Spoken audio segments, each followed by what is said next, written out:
전 대광고 교목이자 현재는 종교 전문 작가로 활동하시는 유상태 선생님과 함께 종교의 본질을 알아가는 시간 가져보겠습니다. 선생님 안녕하세요. 네, 안녕하세요. 네, 반갑습니다. 네. 선생님과 함께 매주 수요일 이 시간 달을 가리키다 코너에서 서양 종교의 인물과 사건에 대해서 이야기를 나눠보고 있습니다.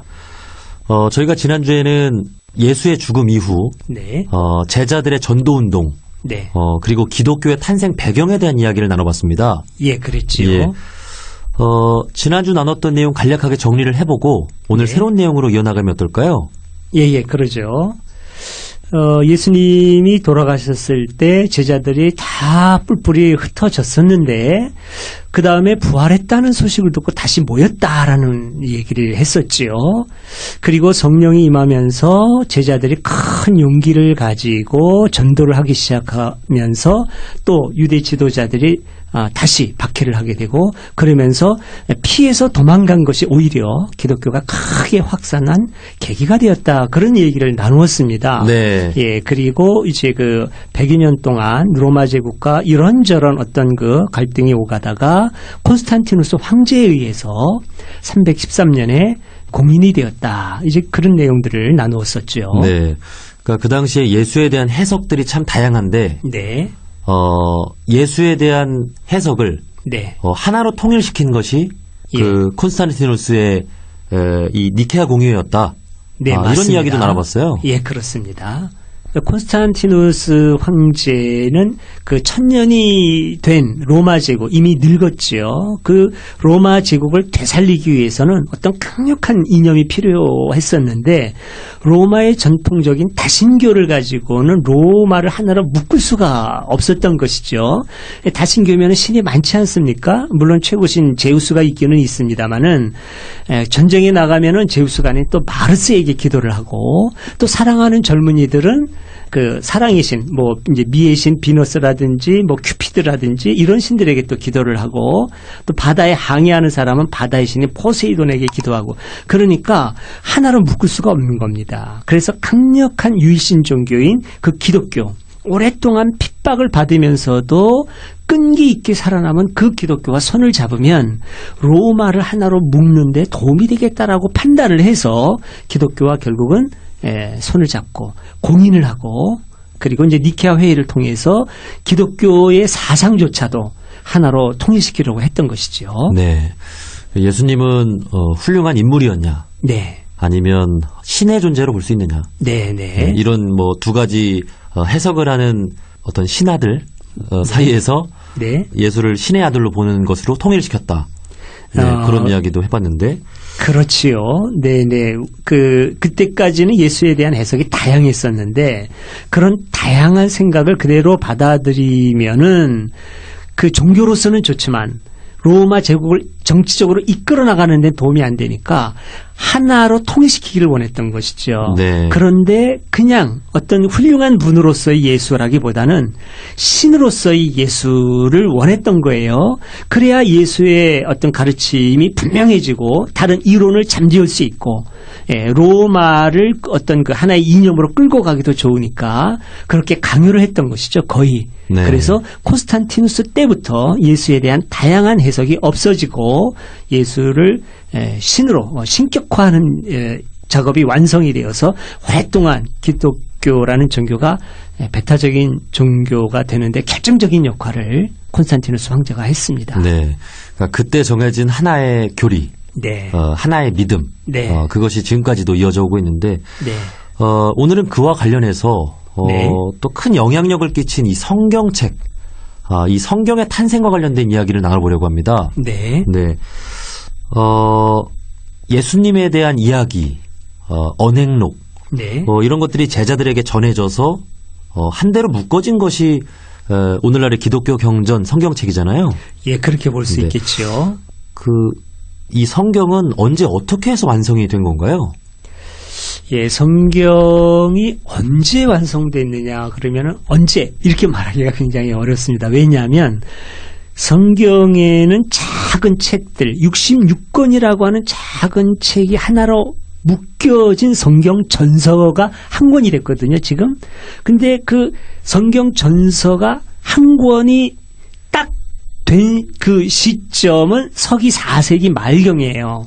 그러나 각각의 책이 쓰여진 거는 서기 전 800년경부터 서기 100년에서 200년 사이까지 거의 1000년에 걸쳐서 쓰여졌습니다. 그러니까 성경이 언제 쓰여졌느냐 그러면 서기 전 8세기부터 서기 한 그 2세기까지 1000년에 걸쳐서 쓰여졌다. 이렇게 말할 수밖에 없습니다. 그러니까 오늘날의 성경으로 완성된 것은 언제인가요? 예, 그거는 4세기 말에 제 기억으로는 397년인가 그럴 겁니다. 그때 교회 회의에서 카르타고 교회 회의로 제가 기억을 하는데 그때 교회에서 바로 이렇게 구약과 신약을 묶어서 전체 66권을 성경으로 한다라고 정해졌습니다. 네. 네. 이 콘스탄티누스가 예수에 대한 해석을 네. 하나로 네. 하나의 교리로 규정을 하면서 공인을 했잖아요. 그랬죠. 그러면 성경책의 내용도 네네. 그에 부합하는 하나의 어떤 흐름으로 가야 되잖아요. 그렇죠. 예. 네. 그러면 이 성경 편찬 작업도 네네. 이 니케아 공의회 참여했던 사람들이 네네. 큰 역할을 편찬을 했죠. 한 건가요? 그렇죠. 특히 그 아타나시우스라고 하는 사람이 큰 역할을 했는데 바로 아타나시가 콘스탄티누스가 원했던 주장을 한 사람입니다. 그러니까 예수는 신의 아들일 뿐만 아니라 신 자체다라고 주장한 핵심적인 인물이 아타나시우스인데 이 아타나시우스가 성경을 완성하는 데도 굉장히 큰 역할을 해요. 예, 그래서 오늘날 기독교인들이 흔히 말하는 구약 39권, 신약 27권을 완성하는 데도 중요한 역할을 하게 됩니다. 네. 네. 그래서 예수님에 대한 다양한 이야기들이 네. 정말 많았을 건데 예. 그 중에서 이것만 네. 이런 것들만 우리 성경에 넣자. 네. 이렇게 좀 정한 거잖아요. 네, 그렇습니다. 네. 그런 부분도 좀 얘기를 좀 해주시죠. 네, 네. 그러니까 성경에 우리가 흔히 이제 신약 성서 하면은 복음서도 있고 이제 역사서도 있고 서신서도 있고 묵시록도 있고 이렇게 얘기하지 않습니까? 그러니까 복음서만 하더라도 4개가 있는데 이제 성서에 들어와 있는 게요. 그러나 사실은 4개가 아니라 훨씬 더 많습니다. 성서에 없는 도마복음서라는 것도 있고 유다의 복음서라는 것도 있고 마리아의 복음서도 있고 이렇게 많이 있어요. 그런데 네. 그런 것들은 전부 다 걸러낸 거죠. 왜 그런 건가요? 우선 뭐랄까요? 교회의 필요에 맞는 책만 받아들인 것이죠. 그래서 이거는 오늘날 우리 교회가 볼 때 도움이 안 된다라고 생각하는 것은 걸러낸 것이지요. 예. 좀 더 구체적으로 말씀을 드리면은 3가지 기준을 가지고 이제 그 복음서는 우선 받아들였어요. 첫 번째는 그 사도성. 그게 뭐냐면 사도들의 증언과 일치하는가. 그걸 봤어요. 예. 복음서로 쓰여졌는데 이 사도들의 증언하고 좀 다른 것 같다라고 생각하는 걸 이제 빼낸 것이죠. 예를 들면 좀 예수님의 어떤 모습들을 증언한 건 좀 뺐나요? 예. 그러니까, 이제 그 사도성에서 중요한 거는 예수님을 따라다니면서 예수님이 어떤 일을 한 것들을 공통적으로 증언을 하는데 그 증언들하고 다른 내용이 들어가 있단 말이죠. 예를 들자면은 예수님은 어떤 그 종교보다는 사회혁명에 관심을 가졌다라는 내용이 들어가 있다면 그건 빼는 거예요. 예, 왜냐하면 그때 교회는 이미 조직화돼 가지고 중요한 어떤 그 종교적인 위상을 간직하고 있었는데 예수님의 원래 가르침이 종교성보다는 사회성이 많았거든요. 그래서 그 종교성보다 사회성을 지나치게 강조하는 것 같다. 그러면 사실은 그게 예수님을 바로 봤지만 그거는 빼는 것이죠. 예를 들면 그런 것들이 정치적으로는 좀 위험한 요소가 될 수 있으니까 그런 것들이 있는 것이지요. 또 예수님의 어떤 아주 위대함을 넘어서서 어떤 그 신성까지 가야 되는데 그런 신성에 대한 걸 거의 담고 있지 않다. 그럼 또 빼는 거예요. 예를 들자면 그 도마복음서라고 하는 게 있는데 그 도마복음서는 예수님의 어떤 그 행적이 별로 없어요. 어떤 일을 하셨다. 활동에 대한 기사가 없어요. 거의 예수님의 가르침만 담겨 있어요. 예, 아주 보편적이고 너그러운 가르침만 담아있단 말입니다. 근데 그게 참 좋은데 그래서 요즘에 그 도마복음서를 주목하는 사람이 많아요. 예. 그 제가 듣기로 이 도마복음이 1900년대에 네. 발견이 됐는데 그렇습니다. 그 부처님의 네. 가르침과도 잘 통하고 있다고 들었어요. 그렇습니다. 예, 그렇습니다. 그러니까 어떤 아주 예수 신격화 쪽에는 별로 이렇게 큰 관심이 없고 예수의 너그러운 가르침, 자비로운 가르침 이쪽에 대한 이야기가 많은 거예요. 도마복음서에. 그럼 이렇게 되면은 예수 어떤 신성, 예수님에 대한 신앙이 중요한데 그쪽에 별로 바람직하지 않다. 예, 그냥 잘못하면은 그냥 보편적인 가르침으로 흘러갈 가능성이 있다. 이렇게 판단할 수 있겠죠? 그럼 그걸 빼는 거예요. 그래서 도마복음서는 안 들어가 있는 거죠. 그런 기준이 있는 겁니다. 그러니까 사도성, 이게 아주 중요한 것이죠. 사도들은 예수님을 신의 아들로 고백했다. 그런 그 사도들의 가르침하고 얼마나 부합하느냐 이걸 본 거고 또 하나는 이제 보편성. 근데 이 보편성이라고 하는 게 어떤 우주적인 보편성, 그 종교를 아우르는 보편성이 아니라 교회의 보편성이죠. 교회들이 보편적으로 사용하고 있는가 이걸 보는 거예요. 이런 교회적 보편성 이걸 이제 보는 것이죠. 그다음에 이제 또 하나 이제 마지막으로 중요한 거는 이 가르침이 그 내용의 권위가 있는가. 내용의 권위. 그래서 오류가 있거나 교회의 중심 가르침하고 충돌하지 않는가.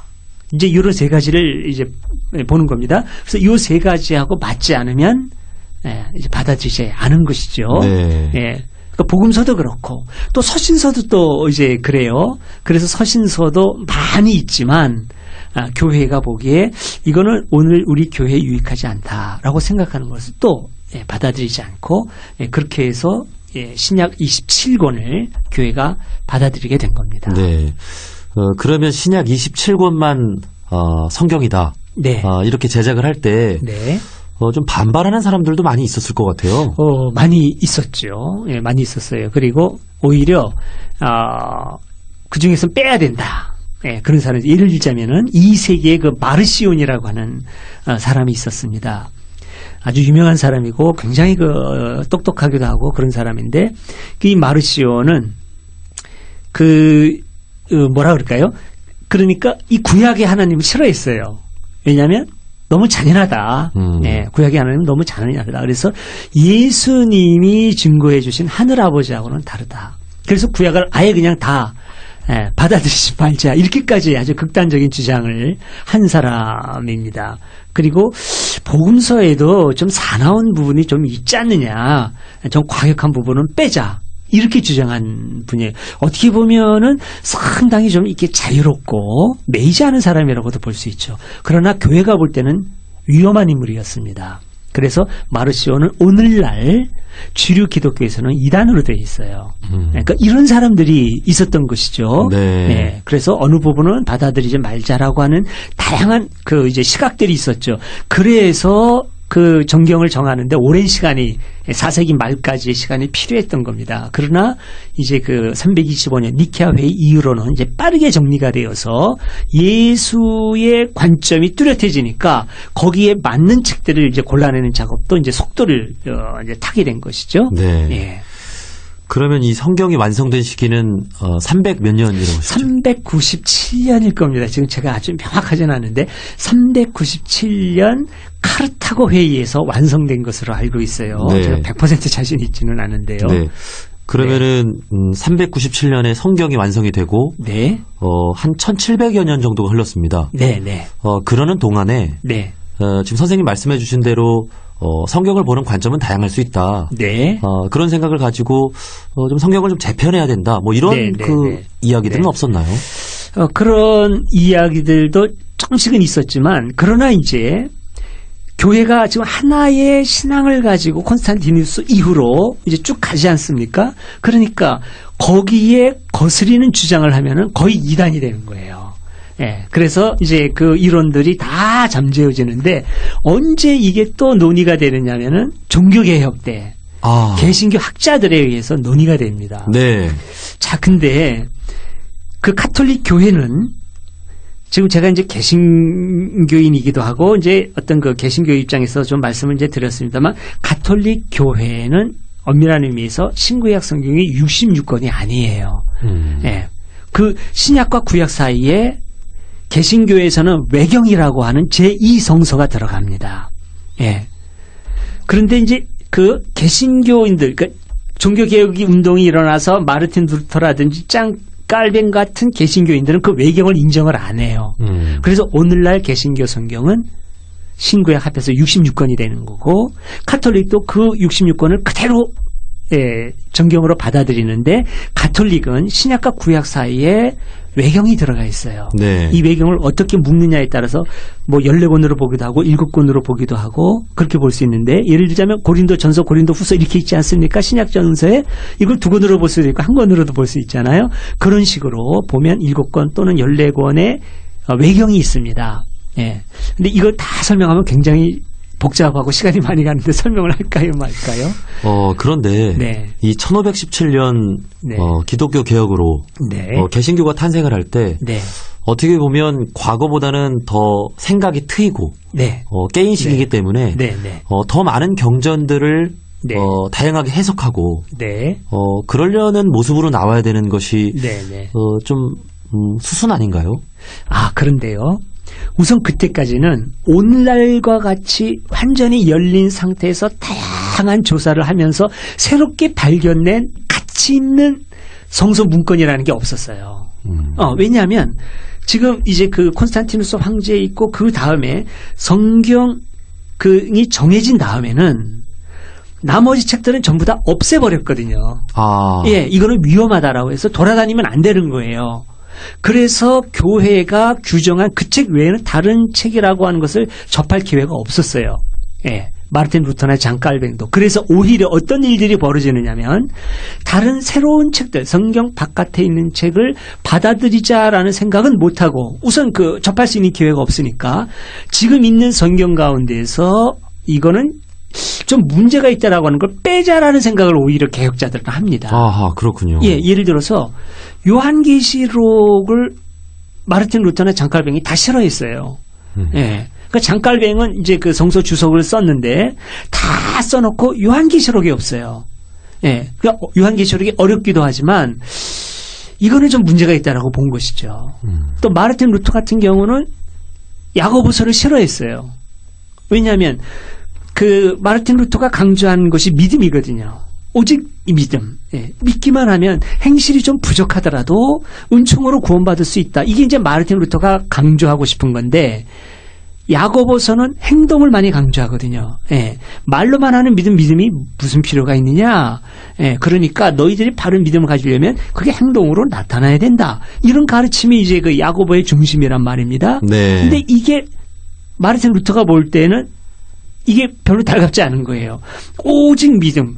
그래서 어떻게 그러면은 다 성자가 되어야 구원을 받겠느냐? 예수님은 그렇지 않았다. 부족한 사람이라도 다 하나님 앞에 나오면은 다 받아주셨지 않느냐? 그래서 이 야고보서 이거 성경에서 빼버리고 싶다. 이런 생각도 해요. 마르틴 루터는. 네. 예. 그러나 이제 오늘날에 이제 새로운 어떤 고고학의 발굴이라든가 이런 것으로 인해서 이제 도마복음서라든가 이런 게 이제 가치 있게 새롭게 발견이 되니까 그 가치를 인정하는 것이 그런 이제 흐름도 생겨나게 된 것이죠. 네. 이제 기독교가 어떻게 보면 세계 종교가 됐습니다. 네. 네. 뭐 아프리카 또 아시아 안 간 곳이 없잖아요. 그렇죠. 예. 그렇다면 그곳에서의 성경은 어떻게 보여지느냐? 네. 이런 것도 좀 다양할 수 있을 것 같아요. 네네. 예를 들면 흑인들이 보는 네. 그리고 노예의 입장에서 본 성경. 네네. 네. 그리고 어떤 차별받는 여성들이 보는 여성의 관점에서 본 성경. 네네. 그런 다양한 그 성경의 해석들이 나오고 있다고 해요. 네네. 네. 그런 부분들에 대해서는 어떻게 생각하시나요? 우선 이제 각 세계마다 성경이 번역이 되지요. 근데 이제 이슬람교와 기독교가 다른 점은 이슬람교는 그 아랍어 꾸란만 꾸란이에요. 그 꾸란을 영어로 번역하면 그건 꾸란이 아닙니다. 네. 꾸란의 해설서지요. 네. 그래서 우리나라에도 꾸란이 번역돼 있거든요. 근데 그걸 꾸란으로 인정을 안 해요. 그건 꾸란의 한국어 해설이죠. 근데 기독교에서는 번역본도 그대로 성경으로 인정을 합니다. 그러니까 아프리카에 가서 아프리카로 번역이 되었다? 그건 다 성경인 거예요. 예, 근데 그 일단은 성경 66권 때로는 가톨릭적으로 보면은 거기에 외경이 더 들어가도 그대로 번역이 되면 그건 성경이 되는 것이지요. 네. 다만 새롭게 번역된다는 것은 어떤 의미가 있느냐라고 한다면은 그 내용은 그대로 있대. 그 어법이라든지 이런 것이 현대어에 맞게 새롭게 번역이 되는 거예요. 그거는 계속 번역될 필요가 있습니다. 그러니까 우리나라에도 새 번역이라는 게 있고 공동 번역이라는 게 있어요. 공동 번역은 개신교와 가톨릭이 같이 공동으로 번역했다 해서 공동 번역이죠. 그리고 그 이전에 번역된 개역이라는 게 있어요. 이 개역은 좀 이렇게 어렵게 되어 있습니다. 말투도 어렵고 예를 들자면 예수께서 가라사대 이렇게 나오거든요. 네. 요즘 가라사대라는 말을 안 쓰지 않습니까?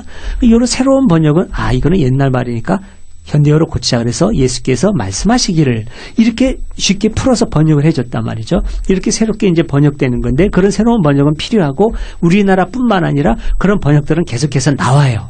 그래서 좀 더 쉬운 번역 이런 번역본들이 많이 나오고 있는데 조금 아까 말씀하신 어떤 그 여성들의 입장을 반영한 새로운 번역 그런 거는 사실은 없습니다. 왜냐하면 그런 성서의 내용을 바꿀 수는 없는 거거든요. 근데 그렇다면 그거는 뭐와 비슷하느냐면 성경에 대한 새로운 어떤 그 해석 성경은 아니에요. 교회에서 보편적으로 사용하는 성경으로 인정되지는 않지만 성경의 뜻을 해설하기 위한 어떤 그 부분적인 새로운 번역 그런 건 있을 수가 있습니다. 그리고 그거는 성경을 좀 더 새롭게 깊이 이해하기 위해서 어떤 공부하기 위한 자료로 필요할 수는 있어요. 그러나 그거는 새로운 성경으로 인정되지는 않습니다. 네. 그러니까 인정을 뭐 하든 안 하든. 네. 그러니까 종교의 경전을 본다는 것은 네. 누구나 자신의 입장에서 보는 거잖아요. 그렇죠. 네. 내가 있는 위치, 네. 자신의 환경적인 상황에서 이 네. 경전을 보게 될 텐데 그러한 것들이 그 공감이 되어야 되잖아요. 그렇죠. 예. 네. 이 종교의 경전이라는 것이 어떤 특정 나라 또 특정 특권층 뭐 그런 사람들을 위한 종교가 아니기 때문에 예. 누구에게나 공감이 되는 보편적인 가르침일 텐데 그런 것들이 아마 사람마다 자신의 그 상황에 맞게 해석이 됐을 겁니다. 네네. 예. 그런 거를 이제 그 토착화라고 하지요. 네. 네. 그 상황에 맞게 해석돼야 되는 거. 그러니까 예를 들자면은 그 성모 마리아 같은 경우에도 이제 어느 성당에는 직접 마리아상을 그렇게 세우기도 해요. 어떤 천주교 기관에서 마리아상을 한복을 입은 조선시대 어머니의 모습을 물동이를 이고 그리고 그때 어머니들은 아이에게 젖을 주기 위해서 가슴을 드러내기도 했거든요. 그 모습으로 그대로 마리아상을 만들어 놓은 그 천주교 기관도 있어요. 네. 그래서 어떤 사람은 그거 싫어하기도 하는데 그 아르헨티나인가요? 그쪽에서는 좀 흑인의 모습을 한 마리아의 네. 모습도 네네네. 네, 있다고 하는데 그런 것이 바로 이제 그 토착화인 거지요. 그리고 이제 그 하나님에 대한 호칭까지도 그렇게 오늘의 우리의 상황에 맞게 연구하는 분들이 있어요. 그래서 이제 아까 말씀하신 그 여성신학 에서는 하나님에 대한 호칭을 우리가 한 가지로 할 필요가 있느냐, 꼭 하나님을 아버지라고 할 필요가 있느냐, 오히려 하나님 어머니라고 때로는 부르는 것이 더 적절하지 않느냐 이런 생각도 합니다. 또 주장하기도 하고요. 네. 그리고 어떤 경우에는 그러면은 아버지와 어머니의 성품을 다 갖고 계신 하나님으로 우리가 고백을 하는 건 어떠냐. 그래서 하나님 어버이라고 하는 건 어떠냐. 이런 논의들이 계속 되는 것이지요. 예. 네. 만약에 그런 관점들을 기독교에서 인정을 한다면 네. 좀 다른 종교와도 대화가 좀 더 수월할 것 같아요. 그렇죠. 예를 들면 원불교에서는 네. 이 하나님을 법신불 사하님이라고 부릅니다. 네. 이렇게 하면 또 대화도 되고 그렇죠. 다르지 않습니다. 이렇게 되고 네. 또 불교에서는 뭐 자연법칙이자 뭐 무아 또 연기 네. 이렇게 부릅니다. 네. 라고 해도 좀 대화가 되지 않을까 싶어요. 네. 그런 다양한 관점이나 해석들을 이제 기독교계에서도 조금 인정을 해 나가고 있나요? 어떤가요? 이제 진보적인 교회에서는 이제 그 적극적으로 받아들이는 교회들도 많이 있습니다. 그게 발전이니까요. 신앙의 성숙이라고 볼 수도 있고, 그러나 보수적인 교회에서는 그런 해석들을 싫어하죠. 왜냐하면 이거는 기독교 본질을 훼손하는 거다라고 그분들은 생각을 합니다. 그래서 그런 새로운 해석을 보수 쪽은 반기지 않고 진보 쪽은 적극적으로 연구를 하면서 보다 더 나은 우리 현대 시대에 적합한 기독교로 발전시켜 나가려고 하고 그런 상반된 모습들이 있습니다. 네. 그러면은 이 325년 네. 이 니케아 공의회로 돌아가서 네. 만약에 예수에 대한 해석을 네. 좀 폭넓게 하는 것을 인정했다면 네, 네. 그럼 오늘날의 기독교가 참 많이 달라졌겠어요. 그랬다면 많이 달라졌을 겁니다. 그리고 만약에 그 니케아 회의에서 아타나시우스가 주장한 예수는 신 자체다라는 주장이 채택되지 않고 아리우스가 주장한 대로 예수는 피조물이었다. 훌륭한 스승이다. 라는 쪽으로 결론이 났다면 굉장히 따뜻한 종교가 됐을 가능성이 있어요. 아니면 기독교가 이렇게 세계 종교가 되지 못했을 거다라고 주장하는 학자도 있고요. 그럴 수도 있겠네요. 그럴 수도 있는 것이죠. 그러면은 독특성이 사라지니까 그런 양면성이 있습니다. 네. 성경의 탄생에 대해서 이야기를 나눠보고 있는데 이 공의회에 대한 이야기를 조금 더 나눠보고 싶습니다. 네. 예수에 대한 해석을 일관된 흐름으로 네. 정해서 책을 편찬한 것이 성경이고 네. 그 325년 니케아 공의회에서 완성이 됐는데 그 이후에도 이 공의회라는 것이 계속해서 열렸죠? 예, 그렇습니다. 네. 먼저 공의회라는 것이 어떤 건지 소개를 좀 해주세요. 예, 그 공의회라고 하는 것은 이제 글자 그대로 하면 공적인 의회라는 것이지요. 어떤 그 개별적으로 지역 교회가 모여서 그 지역의 신앙 문제를 논의하는 거는 이제 많이 있는데 보다 더 중요한 큰 문제가 있을 때는 교회 전체가 다 모여서 공적인 회의를 합니다. 좀 지도자들이 모이는 거죠? 그러니까 기독교 전체 지도자들이 모이는 거죠. 기독교 전체 회의라고 볼 수 있는 거죠. 네. 그래서 그리스도교의 교리라든지 중요한 행정이라든지 규칙 같은 그런 문제를 교회 전체가 모여서 결정하는 공식적인 종교 회의. 네. 그게 이제 공의회라고 볼 수 있는 것이죠. 여기서 이제 기독교 지도자들이라고 하면 카톨릭 내의 어떤 공의회라고. 그렇죠. 개신교는 이제 그 16세기에 태동을 하니까 그 이전에는 개신교라는 게 이제 존재하지 않았겠지요. 그래서 그때까지 공의회라고 하면 당연히 가톨릭 중심인 것이죠. 네. 자, 이 니케아 공의회에서 네. 성경의 어떤 완성을 하고 또 그 이후에는 어떤 그 공의회가 열렸나요? 뭐 여러 차례 열렸습니다만은 우선 대표적으로 이제 칼케돈 공의회라든지 에페소스 공의회라든지 그다음에 콘스탄티노플 공의회도 있고요. 그다음에 그 종교 개혁 시대에 가면 이제 트렌트 공의회라는 게 또 있고 네. 최근에 오면은 바티칸 공의회 이런 공의회들이 열렸습니다. 네. 그 연도별로 네, 어떤 사항들에 대해서 이런 회의가 열렸는지 소개를 좀 해주세요. 예. 우선 그 중요한 공의회, 그 니케아 공의회 이후로 중요한 공의회라고 하면 에페소스 공의회를 들 수 있겠습니다. 431년에 열렸는데요. 우선 니케아 공의회에서 예수는 신이다라는 게 선언됐지 않습니까? 근데 여기에서는 뭐가 문제가 되느냐면 그러면 예수님의 어머니는 어떻게 되냐? 이런 문제가 생긴 거예요. 예. 예수님이 신이면 예수님의 어머니는 신이냐 아니냐 이런 문제가 생긴 거죠. 그래서 마리아 신모설이라고 하는데 성모 마리아를 어떻게 불러야 되느냐? 테오토코스라고 불러도 되는 거냐? 그러니까 테오토코스라고 하는 것은 신의 어머니라는 뜻이거든요. 그래서 여기에도 이제 두 가지 견해가 서로 대립을 하게 됩니다. 아니다. 예수님은 우리가 신으로 고백할 수 있지만 마리아는 신의 어머니가 아니라 그냥 예수님을 낳아준 육신의 어머니일 뿐이다. 그냥 선택받은 인간이다. 네네. 아주 좀 특별하시지만 신적인 속성이 있지는 않다. 이제 한마디로 그런 것이죠. 육신의 어머니다. 그리고 아니다.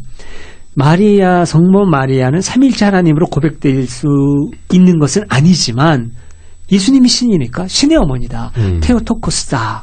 그래서 어떤 인간과도 다른 위치를 부여해요. 네. 네. 이게 이제 말하자면 에페소스 공유의 결론입니다. 아, 결론이 이제 어떻게 났다고요? 신모가 되는 거죠. 신의 어머니. 마리아는 신의 어머니다. 예. 삼위일체 신으로 고백할 수는 없지만 네. 신은 삼위일체 성부, 성자, 성령만 궁극자로서의 신이지만 마리아는 신의 어머니다. 예. 그래서 어떤 피조물보다도 뛰어난 존재가 됩니다. 예. 이게 이제 가톨릭의 전통이 되는 것이죠. 예. 이 431년 네. 에페소스 공의회에서 이 마리아에 대한 해석 네. 이제 두 가지로 갈렸었는데 네. 오늘날 개신교는 그냥 인간으로 보죠. 그렇습니다. 육신의 어머니로서도 봐요. 그러니까 이때 당시에 이단으로 쫓겨난 이제 네스토리우스파가 되는데요. 그 네스토리우스파의 그 신념을 따르는 집단이 이제 오늘날의 개신교가 된 거죠. 예, 개신교는 이제 네스토리우스의 신념과 일치하는 견해를 갖고 있고, 가톨릭은 이제 테오토코스, 신의 어머니다라고 하는 입장을 갖고 있는 겁니다. 예. 이렇게 들으니까 아주 좀 재밌는 것 같습니다. 예, 그렇습니다. 예.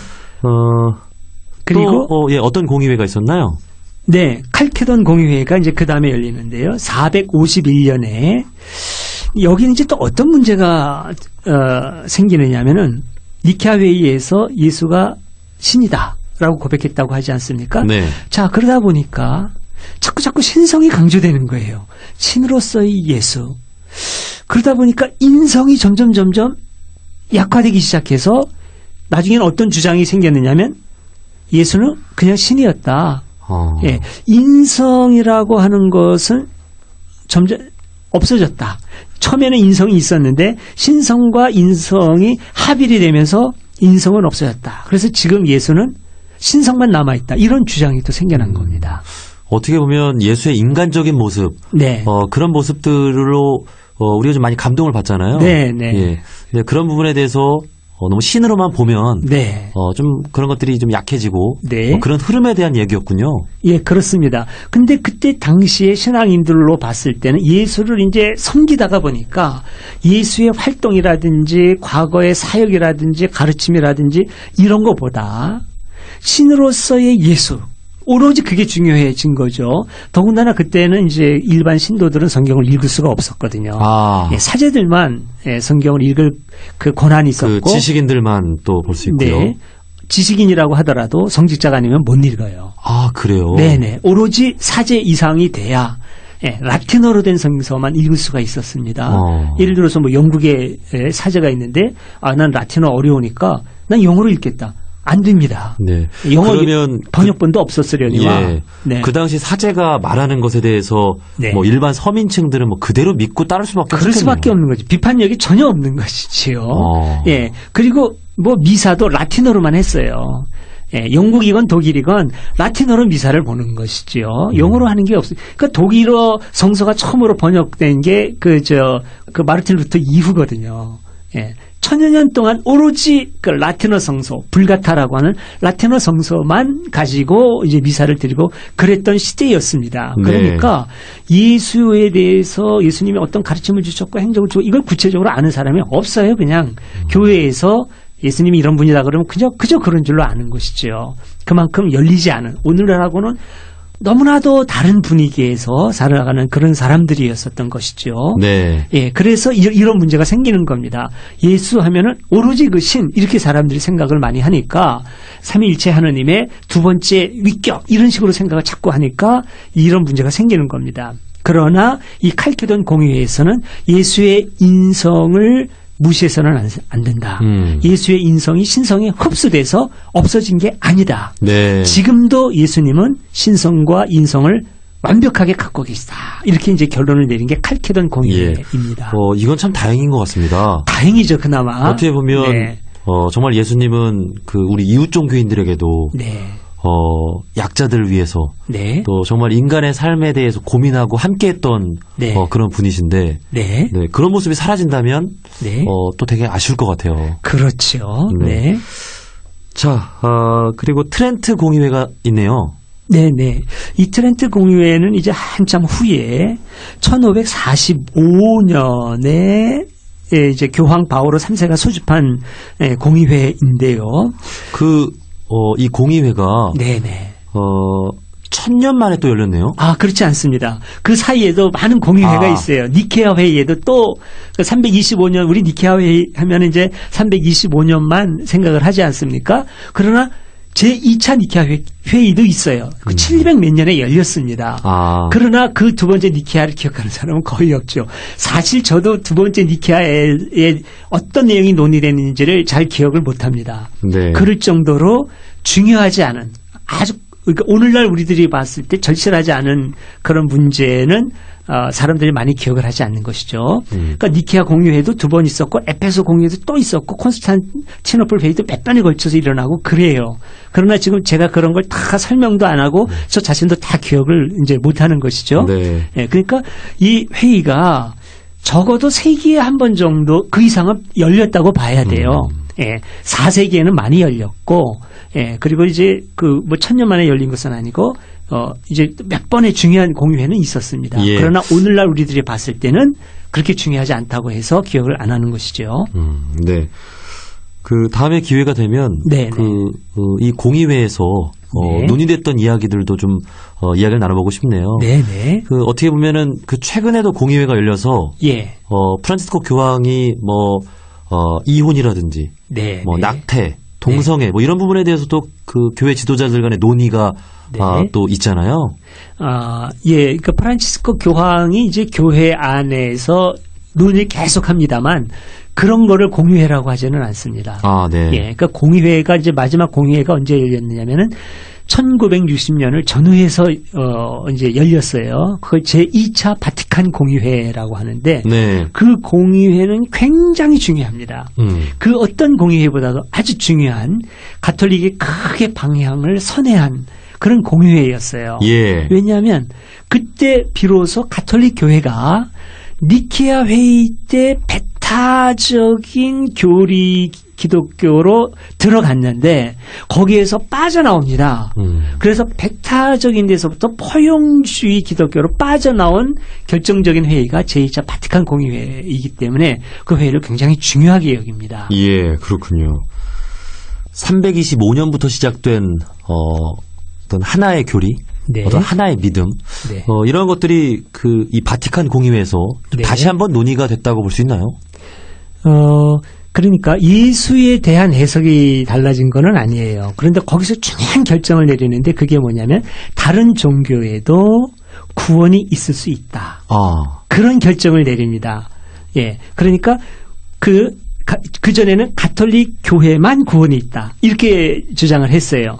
그런데 거기에서는 익명의 그리스도인이 있을 수가 있다. 이런 중요한 개념이 나옵니다. 익명, 이름이 없지만 그리스도인이 다른 종교나 종교 바깥에도 있을 수 있다. 그래서 불교든 힌두교든 어떤 종교든지 간에 정말 하늘의 뜻, 하늘 아버지의 뜻을 따라서 살아가는 사람은 기독교 교회라고 하는 제도 안에 들어와 있지는 않지만 그 사람도 그리스도인으로 받아들일 수 있다. 내용적으로는. 그래서 익명의 그리스도인이라는 개념이 생겨나오면서 다른 종교에도 구원이 있을 수 있다. 이런 결정을 내립니다. 네. 이게 바로 제2차 바티칸 공의회인 것이죠. 예. 이 바티칸 공의회에서 좀 더 이야기를 나눠보고 싶은데 벌써 시간이 네. 지금 저희가 대담을 40분 가까이 예. 나누게 돼서 이제 마무리를 해야 될 것 같습니다. 지금까지 최장 시간 네. 이야기를 나누게 됐는데 성경의 탄생과 네. 또 예수에 대한 해석, 다양한 이야기들이 오갔던 이 공의회에 대해서 네. 이야기를 나눠봤습니다. 기독교 내에서 이웃 종교를 어떻게 대할 것인가, 이런 부분이 오갔던 이 바티칸 공의회. 그 이후로 어떻게 보면은 이제 천주교든 개신교든 이웃 종교와 대화하는 그런 네. 발판이 여기서 마련됐다고 볼 수 있겠네요. 그렇습니다. 큰 전기가 되었죠. 네. 앞으로도 세계 종교로 또 많은 사람들에게 그 예수의 가르침을 전하기 위해서 어떻게 나아가야 될 것인가 많은 고민들을 기독교 내에서 계속 해나가겠죠. 예, 그렇습니다. 네. 지금은 자꾸 열린 쪽으로 나가고 어떻게든지 다른 종교와 하나 되고 기독교만이라고 하는 그런 생각에서 벗어나야 된다고 주장하는 그 학자들 그리고 성직자들이 지금 점점 많아지고 있는 추세입니다. 참 다행스러운 현상이죠. 네. 원불교에서는 진리는 하나, 세계도 하나, 또 인류는 한 가족이다. 네. 라는 또 대종사님의 가르침으로 세계 종교로 또 발돋움하기 위해서 또 원불교도 세계 곳곳에 나가 있는데 사실 이러한 가르침은 궁극적으로 들어가서는 그 기독교의 가르침과도 다르지 않을 거라고 생각을 합니다. 네, 그렇습니다. 예. 세계 모든 사람들이 행복하고 또 평화로운 세상을 또 함께 만들어 나갔으면 좋겠습니다. 네.